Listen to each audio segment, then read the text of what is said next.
My name's Rachel, plain old Rachel, with a job that's about crunching numbers and making sure the balance sheets, well, balance. I've got my head in the budgets most days, but you better believe that doesn't keep me from hoping for a bit more than just debits and credits. For years back, I latched onto Michael's star. He's all ambition and no brakes, running his family's business like it's a race car he's pushing to the limit. This company, it's his mom Elizabeth's baby. She built it brick by brick, and it's like her third kid, after Michael and the dog. Since I come in the picture, I've been Michael's right hand. From the moment the pennies didn't add up till the minute they turned into dollars, I've had his back. He's a good guy, with a good head on his shoulders, always listening to what I've got to say about the company accounts. Liz, that's what I call Elizabeth when I'm not in her face. She's a tough one. She could peel paint with her stare if she wanted. Don't think she ever loved me, but she found a little patch of respect for me. She says as long as Michael's happy and the money's right, then she's alright. Now to the today bits. I pulled my chair closer to my desk and was digging into the books when Michael stormed in, all fire and fury like he'd just caught someone nicking his car. Crashing into my little world of numbers, he threw his jacket on the chair and declared war without so much as a hello. Rachel, we got a problem, a big one. His voice was like a thunderclap. What's up? I asked, without a flinch. Michael had a flair for the dramate. Those pesky auditors are on my back, he growled, thumbing through the sheaf of papers like they'd personally offended him. Tell them to take a number, I quipped. I wasn't about to let them or Michael ruin a perfectly good Thursday. He cracked a smile, though. Sure, and who'll face the music then, you? They're sniffing around Elizabeth's last deal like it's got a bad stench. I sighed. Then we'll give them roses to smell instead. Where's the fire? Point me at it. He relaxed a bit and flopped down across from me. I knew the score. Michael gets the heat, I find the way out. It was a dance we had gotten used to. I need you to look over everything, okay? Can you do that for me, Rachel? His eyes were asking politely, but his tone meant business. You got it, boss, I said, cracking my knuckles. I'll dive in and you'll have those auditors eating out of your hand. The door swung shut behind him, and I was alone again with the ghosts of numbers yet to be tamed. It didn't scare me. The numbers never did. It was only when they didn't add up that my stomach knotted, because those rare times spelled trouble. That was the gauntlet thrown, so I picked it up. The real figures from the deal sat snug on my hard drive, waiting for me. I just had to prove that Liz's deal was squeaky clean. For Michael, for the company, and, hell, for my own peace of mind. So I settled in, glasses perched on my nose, ready to wage war with spreadsheets and bank statements. It was going to be a long night, and the coffee pot was my only ally. Michael hired a new secretary, a bombshell really, and brains weren't her strong suit. Her desk routine was a mess. Her idea of filing was piling papers high enough to block out boredom or any real work. I couldn't deny she had a presence, though, like a walking, talking beauty advert.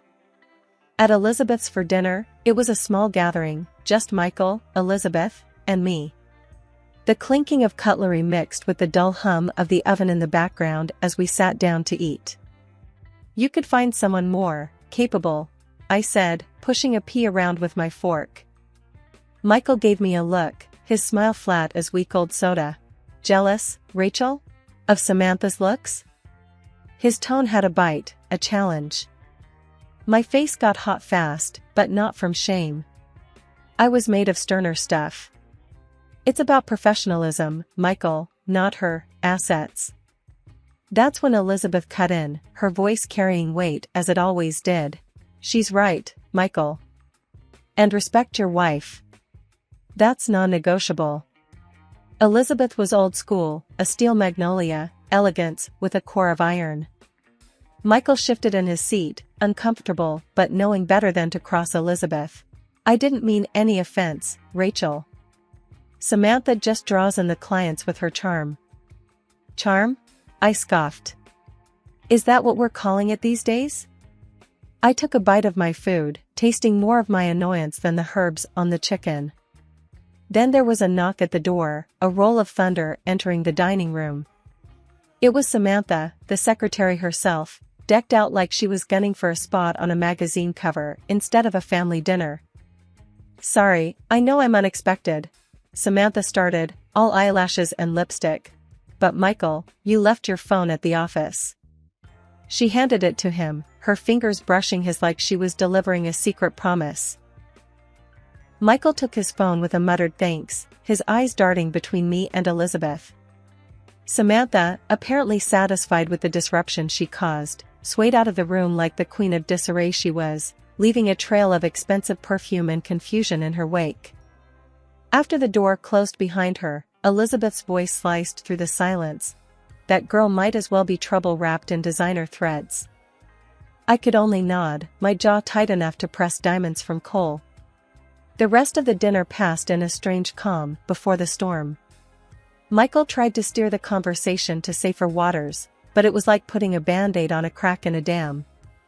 Months pass, and I can feel the heat in the office rising, like the temperature is set a few notches too high. But it's not the thermostat, it's everything else. The way Samantha struts in every morning, you'd think she owned the place. Today, it's some tight dress that screams cocktail hour, not 9 to 5. I can't help myself. Attire for the office, not the opera, Samantha. I grumble as she breezes by my desk.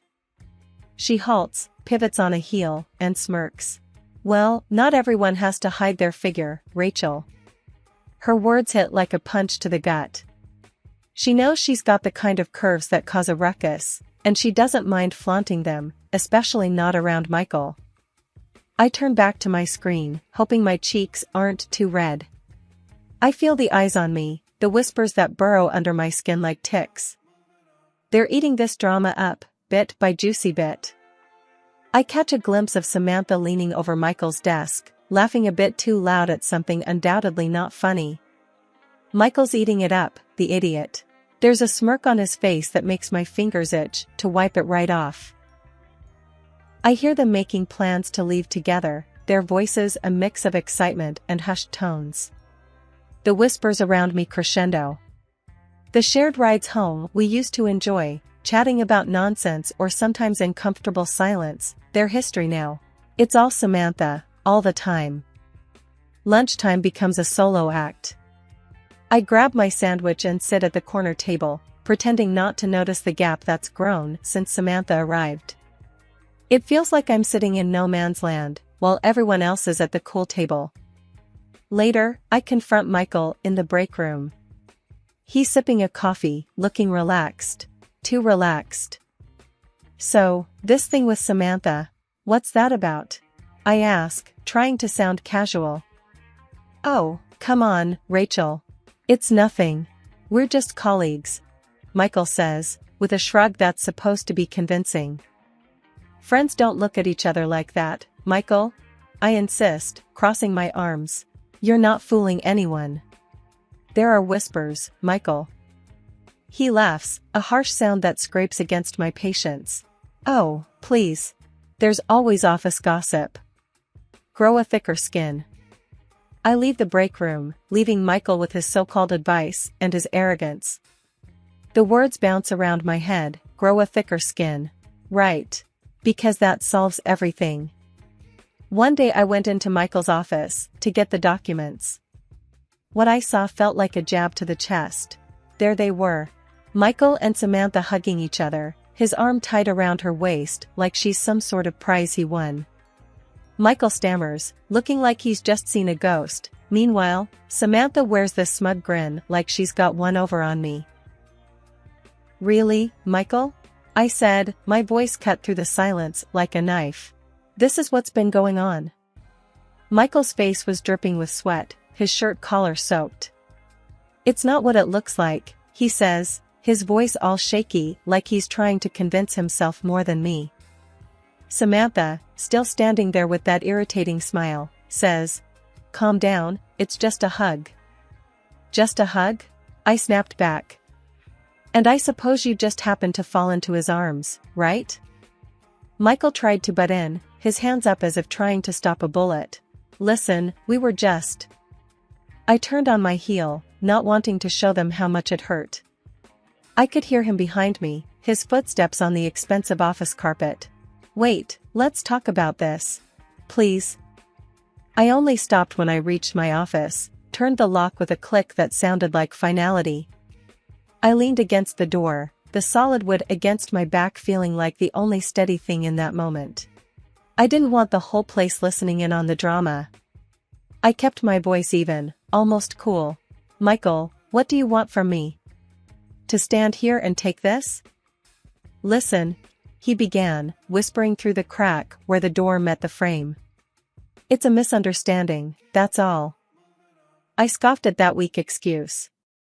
Misunderstanding? I said, louder now. I know what I saw. I could see his shadow moving back and forth under the door. He was pacing, a dead man walking. I could hear him muttering, trying to string together the right words as if they'd work like some magic spell. I sat at my desk, cold metal against my fingers while I thought about all the lies, all the late nights I'd been a fool to believe were for work. A knot tightened in my gut. Everything was clear now. I wasn't going to stick around to be played for a fool. After a while, the pacing stopped, and the shadow under my door disappeared. I wasn't going to be interrupted anymore. I didn't need an explanation, none would be good enough, and I sure didn't need the rumor mill of the office spinning tales about my personal life. The rest of the day was just a blur. Papers, phone calls, the clack of keyboards, it all mixed together in a meaningless cacophony. The real noise was in my head, the voice telling me I'd been blind. I remember the evening air was still when Michael stumbled through the door. His steps were uneven, loud in the timid quiet of the living room. Rachel, he started, his voice had a jittery pitch, like the buzzing of a faulty light. Samantha's pregnant, he blurted out. I felt my heart splinter, but my face didn't flinch. So, that's it then? I asked, my voice barren of the warmth it used to carry for him. Yeah, I guess it is, Michael replied, rubbing the back of his neck like he always did when cornered. His eyes didn't meet mine. Look, Rachel, I'm done. You're just not exciting anymore. I want a divorce. My throat was dry, felt like it was stuffed with cotton. Fine, I said, the word cutting the air like a knife. Silence stretched between us, aching and dense. He shuffled his feet, clearly wanting to escape. So, that's it, you're just going to let me go? Michael's voice had a scornful edge, but underneath it was surprise, maybe even disappointment. That's it, I replied flatly, every word laced with the ice that had settled in my chest. All right, then. He turned and walked out, taking no more than a suitcase and leaving a whirlwind of broken vows behind. I stood motionless, the ghost of our love story wilting in the gathering dusk. Then I reached for the phone, my hand steady as I dialed Elizabeth's number. It's Rachel. I need help. We talked about a lot of things, and when she hung up, I know what I needed to do next. The silence felt different now.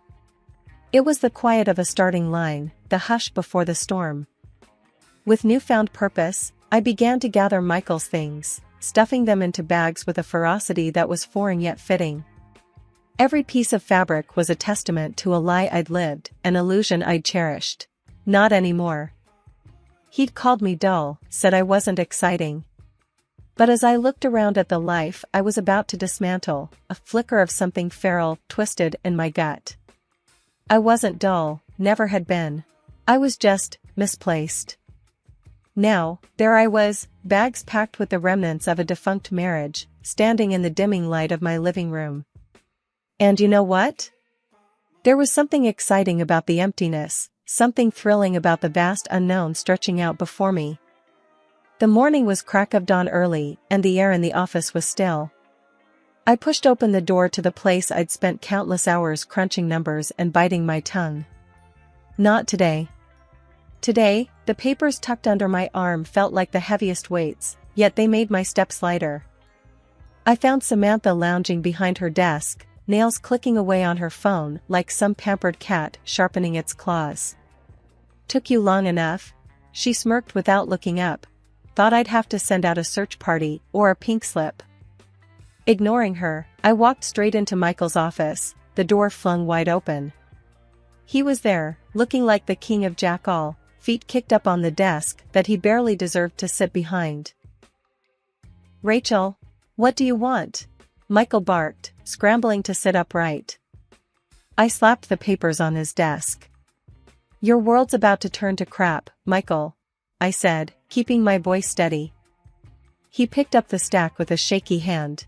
"What is this?" His voice had that high-pitched squeak, one I recognized when he was worried. "Your ticket out. Have a nice read," I said coolly. Samantha had stalked in, the click of her heels an annoying reminder of her presence. "What's she on about now, Michael?" she sneered, leaning over his shoulder.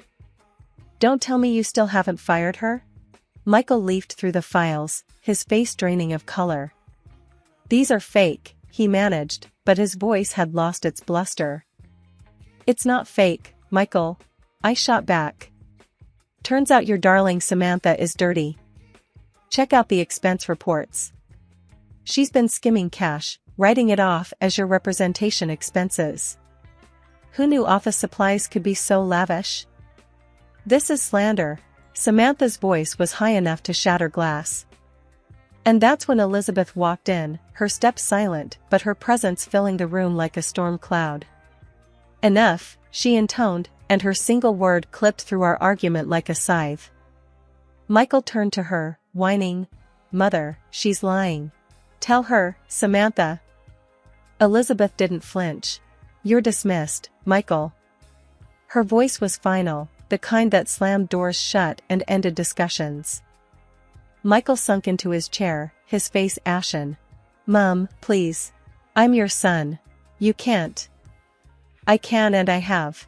Elizabeth stood, unwavering. It was like the whole room held its breath, even Samantha. And then she laughed. It was a sound that could curdle milk. "Guess the show's over, Michael," she taunted, tossing the papers on his desk like they were trash. "Time to let you in on a secret, lover boy. I'm not pregnant. And me, love you? Police." Michael looked like he'd been slapped with a wet fish. "You said? You promised." "Yeah, well, that was before your mommy here fired you," Samantha sneered. "Face it, you were just a stepping stone, Michael. And now, you're more like a pebble." "That's enough, Samantha," I cut in, sick of her voice. Her eyes fixed on me, and the sarcasm thickened. "Oh, look at Rachel, the savior. You think you're special?" Her laugh was cruel. "You're as pathetic as he is. Only Rachel could love a loser like Michael." The room was thick with betrayal, shock, and a hint of victory, mine. Funny how the tables turned. Only today, the last laugh was on me. Samantha tried to leave, only to was stopped by Elizabeth. "Return the money," she demanded in a tone that froze my blood in my veins. "Listen, Elizabeth, I swear I'll pay it back," Samantha stuttered, her back against the wall. Her hands trembled. "I can get a loan or something." "Loan or something, huh?" Elizabeth snorted, her eyes icy slits. "Damn right you will. Or else you'll find out just how bad things can get." Okay, I get it. I messed up big time," Samantha stammered, looking everywhere but into Elizabeth's cold stare. Michael shifted in his armchair, the creak of the leather breaking the harsh silence. He ran his hand through his hair and let out a ragged sigh. "Mom, Sam, I don't want you to." "Shut it, Michael," I snapped from across the room. It was hard to watch him, a grown man, so close to weeping over his own mess. "You've done enough talking." Elizabeth turned on her heel, pointing a stern finger at Michael. "You're as much to blame. Giving her access to the funds like it's play money." "I trusted her." Michael's voice cracked. "Trust?" Elizabeth laughed, short and scornful. "Trust is earned, Not handed out like candy, you fool. I didn't want to steal, but I just got in too deep. Samantha choked out, her eyes darting nervously. I stayed quiet, leaning against the door frame with crossed arms. Elizabeth didn't need backup to handle this, she was storm enough all on her own. Samantha slumped, defeated. I'll figure it out. I just need time. Time is the one thing you don't have, girlie, Elizabeth snapped. I want that money back, and I want it yesterday. I'll get it. Somehow. Samantha's voice waned to a feeble whisper. Elizabeth's look softened just a hair. You better. Because if you think this is bad, jail will eat you alive. As Samantha scurried out, a harried mess of guilt and fear, Michael sank back into his chair, face buried in his hands. Elizabeth turned her back on him, she had no comfort to give. The room fell silent after the storm, heavy with the weight of consequences. Michael's mumbling apologies hung limp in the air, as ignored as distant thunder. We all knew the size of the hole we were in. It was time to start digging ourselves out. The paperwork was a nightmare, a jungle of legalese and signatures that felt like they'd never end. Somewhere between signing away my marriage and dissolving my professional ties, Elizabeth dropped the bombshell. Stay, Rachel. Help run this company. She said it so matter-of-factly you'd think she was asking me to pass the salt. I looked at her, incredulous. Are you serious? I replied, my tone edged with raw surprise. You know what went down here. You saw the wreckage. She leaned back in her chair, eyes unreadable as always. I know, she admitted, but we could turn it around. You got guts and know-how. I can handle the board. Think about it. I wanted to laugh. Wanted to because the idea was ludicrous, yet there I was, actually mulling it over. Turning the place around wasn't a one-woman job, and hell, I knew the ins and outs of this godforsaken place better than anyone. I locked eyes with Elizabeth, long enough to let the gravity of the situation sink in. You can't be serious, I finally said, but my voice lacked conviction.